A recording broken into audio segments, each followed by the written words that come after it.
Guys, thanks very much for your time and for you to being here and listening to our history of money, or is money the root of all evil? The the part number five, what we're gonna tackle today will be a dangerous equilibrium in the modern monetary system and its dark underbelly. As you can see, my slide now on my desktop, you can see that we are going to analyze the modern monetary system, focusing on its complexity, its susceptibility to crisis, and its potential for exploitation and dramatic human corruption. So now, as we segue from part number 4 to part number 5, we can say that the transition from the era of paper money to our current financial landscape, we find ourselves standing at the precipice of a new monetary paradigm. The simple paper notes that once revolutionized trade have evolved into a complex, interconnected global system that touches every aspect of our lives. So this part, a dangerous equilibrium, the modern monetary system and its dark underbelly. In this section, we'll try to provide a deeper dive into the intricate web of modern finance, exploring not only its economic foundation, but its profound impact on society, politics, and even the very nature of human interaction. Our exploration will take into the dizzying heights of high finance to the troubling depth of exploitation and corruption. We'll try to examine now not only how the complexity of our current system create both unprecedented opportunities and dangerous vulnerabilities. We'll look at how it shapes global crisis, enables a new form of exploitation, and even threatens the very foundation of democratic governance. So this journey will not be simple. It will be challenging as we confront some uncomfortable truth about the world we have all created, because we all contribute to it. We'll see how the same systems that drive innovation and growth can also concentrate wealth and power in ways that echo the darkest chapters of human history. Yes, because we believe that because slavery is done, and now anti-Semitism is also behind us. That is not true. It's actually the same system still exists, but with more complexity and more technologies. From the arcane world of derivatives and monetary policy to the disturbing realities of youth exploitation in the digital age, and finally to the specter of oligarchy and dictatorship. We'll connect the dots, we'll try to connect the dots at least, between seemingly disparate issues. In doing so, we'll uncover the common thread that runs through them all, the transformative and often destabilizing power of our modern monetary system. As we navigate these complex waters, remember that knowledge is the first step forward change. By understanding the system we've created, we can begin to envision ways to reform it, to harness its power for the greater good, while mitigating its potential for harm, or to imagine a society where money will not be existing anymore, to have a society driven by knowledge, driven by faith in God, but also to have a personal development. So let us begin this crucial exploration of the modern monetary system, a system that, for better or worse, shapes the world we live in and the future we are creating. So as an introduction, I would say, ladies and gentlemen, as we delve into part number 5, our exploration of money's evolution, as we said, the root of all evil, potentially, we find ourselves face to face with a sobering reality. The modern monetary system, while a marvel of financial engineering, has become a powerful tool for evil and corruption. Today, we'll examine how this complex systems enables and often encourages nefarious activities on the global scale, with a particular focus on its impact on vulnerable youth. Now, first of all, the complexity of modern finance.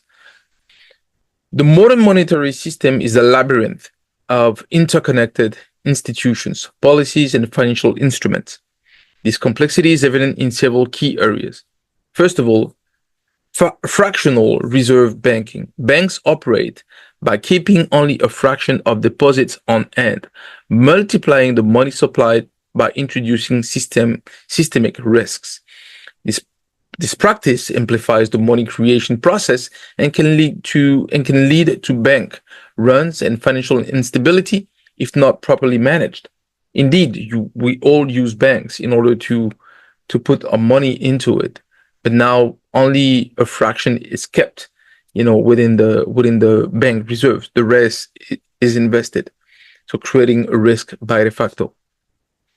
Second, derivatives and complex financial instruments.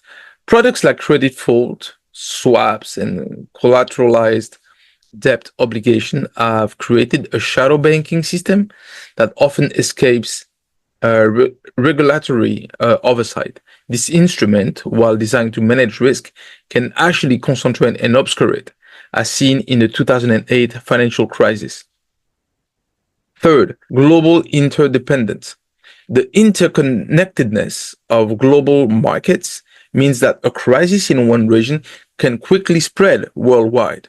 This was dramatically illustrated by the 2008 financial crisis and the 2020 COVID-19 pandemic, both of which had rapid global economic impacts. For monetary policy tools, central banks are increasingly sophisticated tools like quantitative easing and forward guidance, the effects of which are not always predictable and well understood. These tools have expanded the role of central banks in managing economies, sometimes even blurring the line between monetary and fiscal policies. Now, what can we say about the susceptibility to crisis? The complexity of modern monetary system makes it inherently fragile and prone to crisis. We can think about, first of all, leverage and debt. The system's reliance on debt amplifies both gains and losses. When leverage is high, even small market movements can trigger cascading failures across the financial system. Herd behavior and panic. Financial markets are susceptible to mass psychology, leading to boom-bust cycles and panic-driven crashes. The speed of modern transactions can exacerbate these tendencies, causing rapid market swings. So we can see things are shifting really rapidly. Someone that has a strong, presence in the market can literally drive into a herd level of panic to sell or buy, extremely quickly, which changes fundamentally the way that the system is built, and there's no guardrails or safeguarding elements in order to prevent from this kind of massive effect. Systemic risk. The failure of a single large institution or market can trigger a domino effect. The concept of too big to fail institution highlight the vulnerability of the entire system to the actions of a few key players.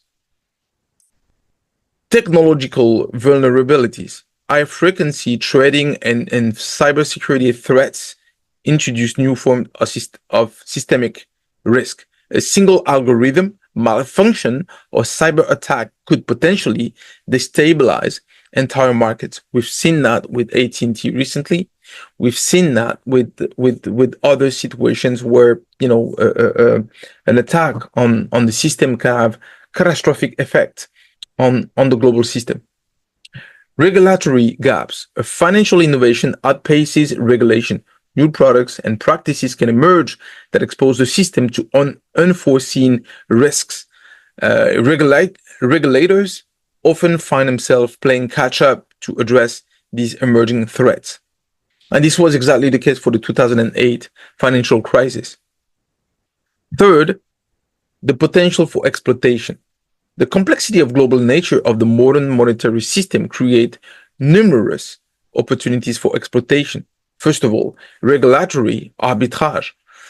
Financial institutions can exploit differences in regulations across jurisdictions, regions, or countries to minimize oversight and maximize profit.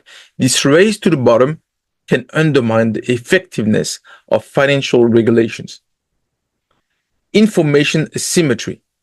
Those with privileged information or advanced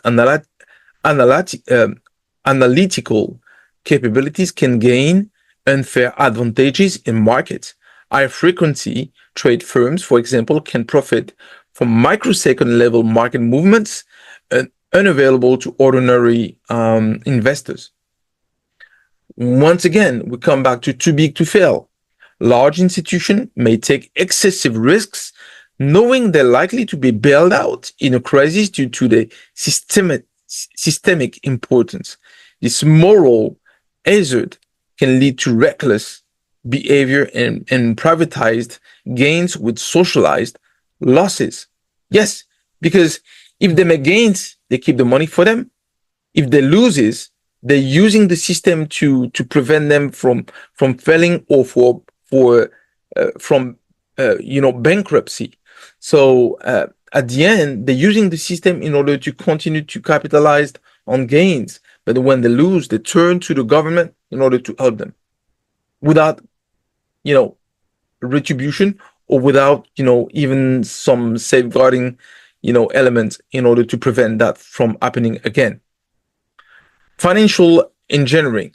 Complex products can be designed to obscure risks or exploit loopholes in accounting and tax laws. These can lead to the creation of financial time bombs that may not be apparent until it is too late. Market manipulation. The sheer size and complexity of markets makes them vulnerable to various forms of manipulation, from high frequency trading algorithm to coordinated actions by large players. Now, offshore finance and tax havens. The global nature of finance allows for the concealment of wealth and evasion of taxes and regulations. These can deprive governments of needed revenue and create safe havens for illicit funds. So this is also something that is happening in different countries, for example, in Europe, or if you take Delaware in US, this is where you can actually use specific, element of taxation to take advantage of the specific, element in this country. And this is, for example, valid for Luxembourg in Europe, or Switzerland, in Europe. And when you have, or Cyprus, for other places, when you can take advantage of the certain level of specific taxation or offshore finance element. Part number 4, the digital marketplace, youth and on-demand sex work.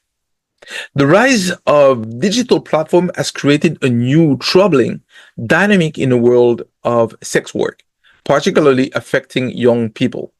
First of all, easy access. Social media and content sharing platform have made it alarmingly simple for young people to enter the world of sex work, often without fully understanding the long-term consequences. So we see with OnlyFans and other platforms. On-demand content. The ability to produce and sell sexual content on demand has led to a surge in youth participation, driven by the promise of quick and easy money. Third, financial pressures. Economic hardships, especially during events like the COVID-19 pandemic, have pushed more young people towards online sex work as a means of income. Escalation of risk. For escalation of risk, the competitive nature of these platforms often compels young people to engage in increasingly risky behaviors to maintain their subscriber base and income. So the more that they want to generate money, the more risks they take, or the more, adventurous they become into, sexual content. 5, exploitation and trafficking. The ease of online transactions has created new avenues for exploitation, including the trafficking of minors for sexual purposes. This is the worst of the worst. We've seen what's happening in US at the moment, trading, the trafficking of minors, of migrant minors that are trafficked in US. Point number 5, the normalization of youth exploitation. Modern monetary systems emphasis on profit has led to a disturbing normalization of youth exploitation, glamorization. The potential for quick, substantial earnings can glamorize sex work to young people, obscuring the risk and long-term consequences. We've seen people that are doing OnlyFans being extremely proud of making OnlyFans and then to sell sexual content as long as they make money. Desensitization. The prevalence of youth generated sexual content online can lead to societal desensitization to the exploitation of minors, because this is so normally, available everywhere. Now it's becoming something normal. Market demand. The monetary incentive creates a market for youth generated content, perpetuating a cycle for exploitation. Inadequate safeguards. The rapid evolution of online platforms often outpaces regulatory efforts to protect young users from exploitation.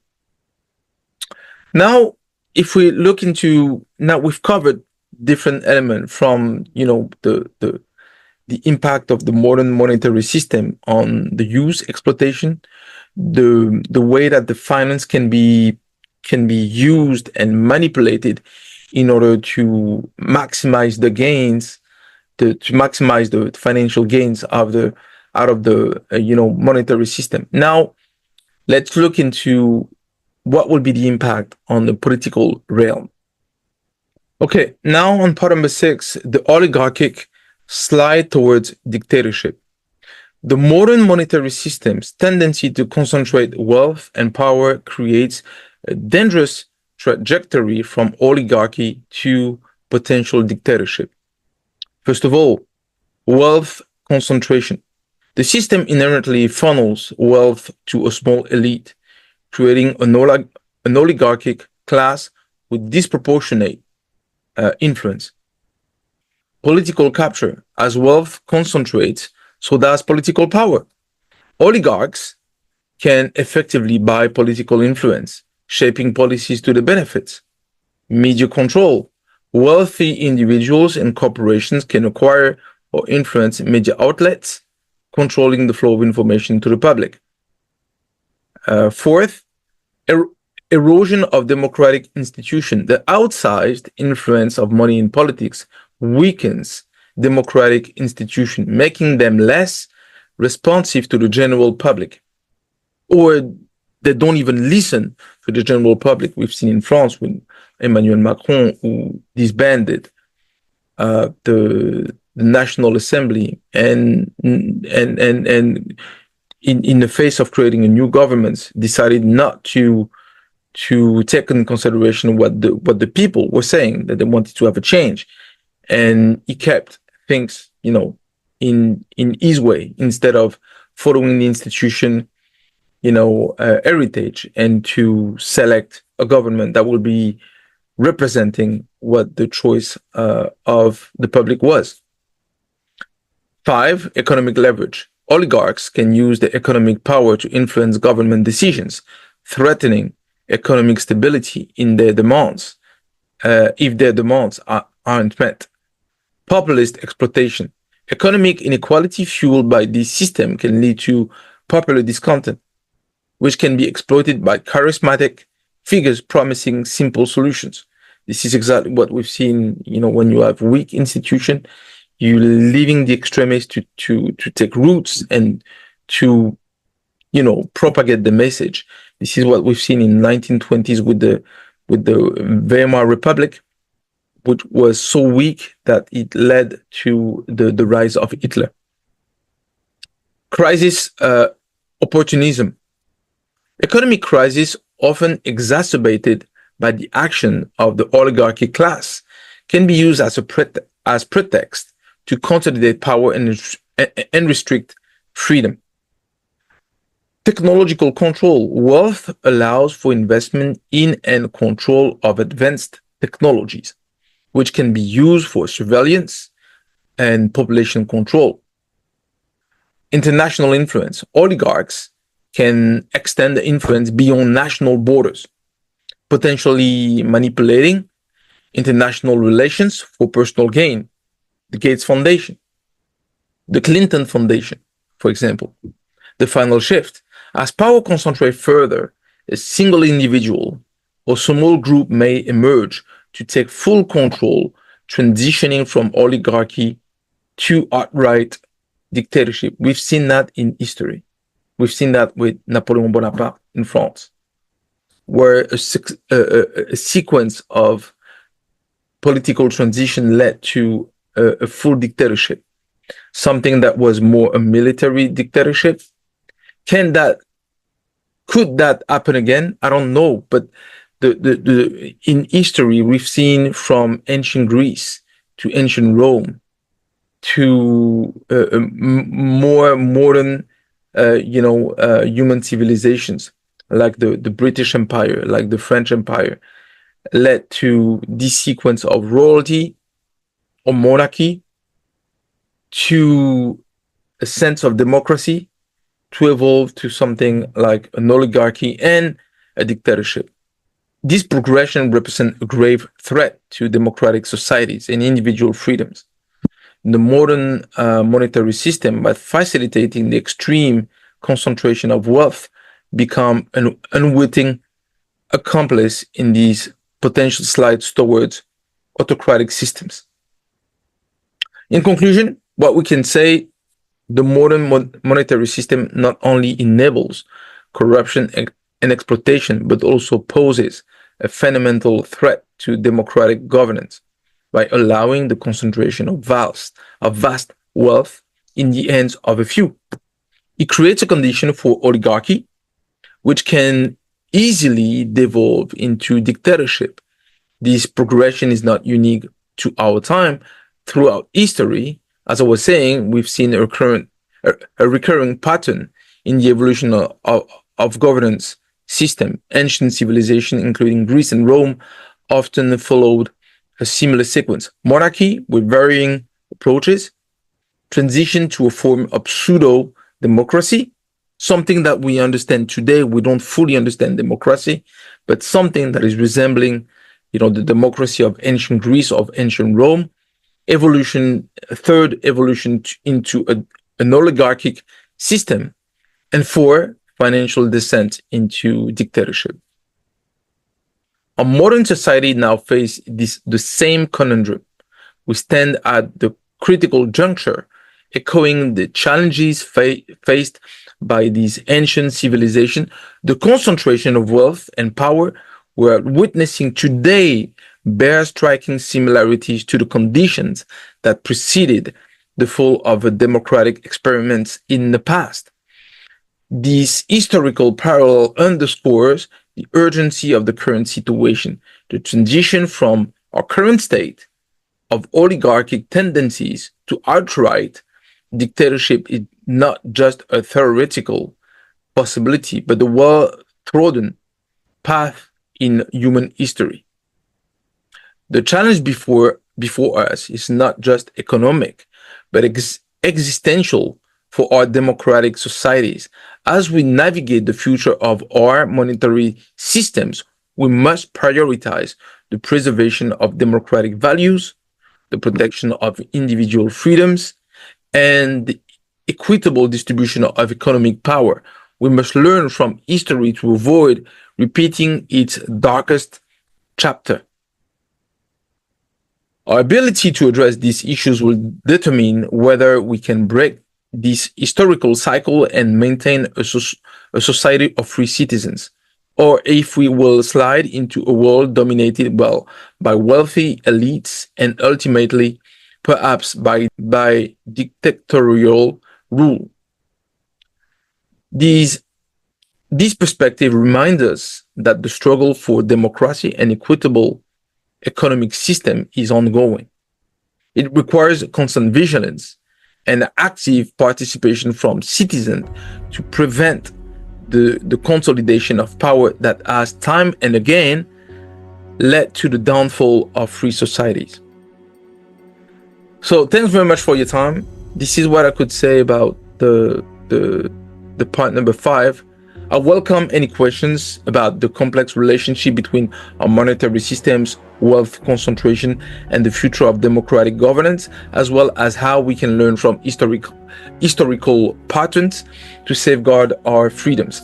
And at the same time, if you see some value into what you've seen today, please subscribe, like, comment. That will help, the algorithm on both YouTube and Rumble. And naturally, I welcome any messages. As you know, I respond to all of them. I value the time you spend on these videos and your attention to them. So thanks very much for your time. I really appreciate that. And I'll see you in part number 6 when we'll be talking about this utopia of a moneyless society. Thanks very much for your time and have a great day. And we'll see the result of the US election tonight, I guess. Thanks. Bye-bye.